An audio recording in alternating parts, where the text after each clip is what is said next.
Welcome back. The next subject we're going to kind of talk about a little bit is protection services. And when I talk about protection services, I'm talking about the police and fire department. As many of you know, we have a wonderful police force and a great fire force that both work very hard to keep the city safe and secure. Now, with that being said, of course, there's always little changes that we can do here and there. Obviously, I think the number one goal of any mayor is to make sure that in the protection services area is to make sure that they have the kind of training and the kind of equipment they need that they would use on an everyday basis for helping protect our community. So with that being said, obviously with the Daniel Plan, the first one is to work with them work with the department heads and the police and firefighters to make sure that we're providing everything they need financially as well as with manpower for the wonderful service that they provide.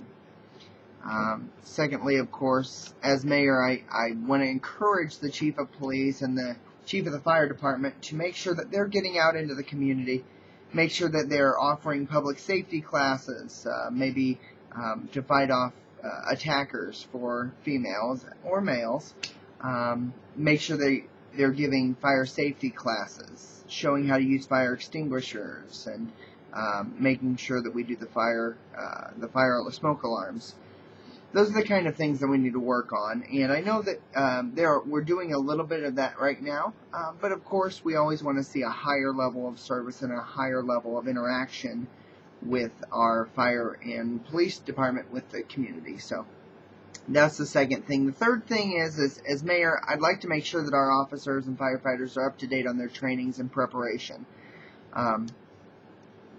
Where this stems from is the fact that I've had multiple individuals come to me and say, we really need to do this, or we really need to improve on this, or it would be nice if we could get this type of practice and this type of training.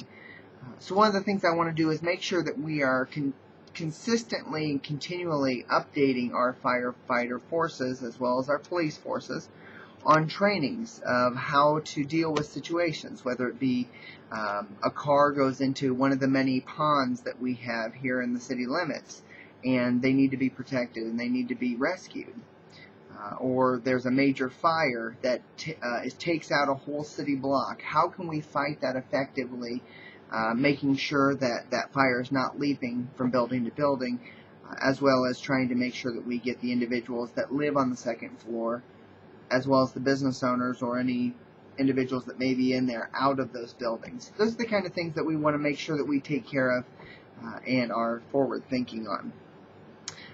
I'll say out of all of city government, this is the kind of thing that, or this is the area in which I get the most comments about, whether it be complaints or I guess compliments.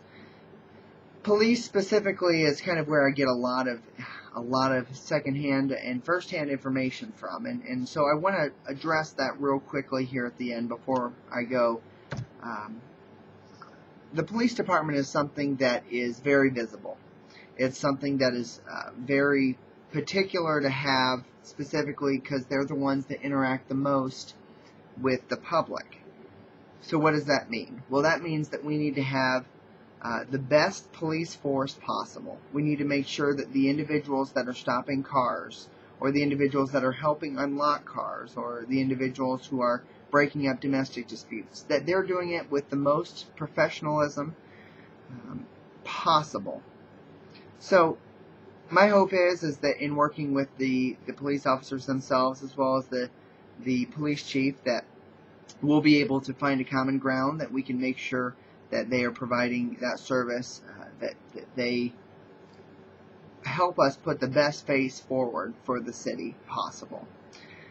I know that there's a little bit of scuttlebutt when it comes to the take-home vehicle program, and that's definitely something that we're going to take a look at. I know that there is some statistics that say that the take-home vehicle program for the police department does deter crime in those areas. It's also helpful when those police vehicles are on the road, even though the police may be off duty, that they're willing to stop by if they see a car stranded, or they're willing to help an event even though they may be off duty. So I think there's a balance we need to play there.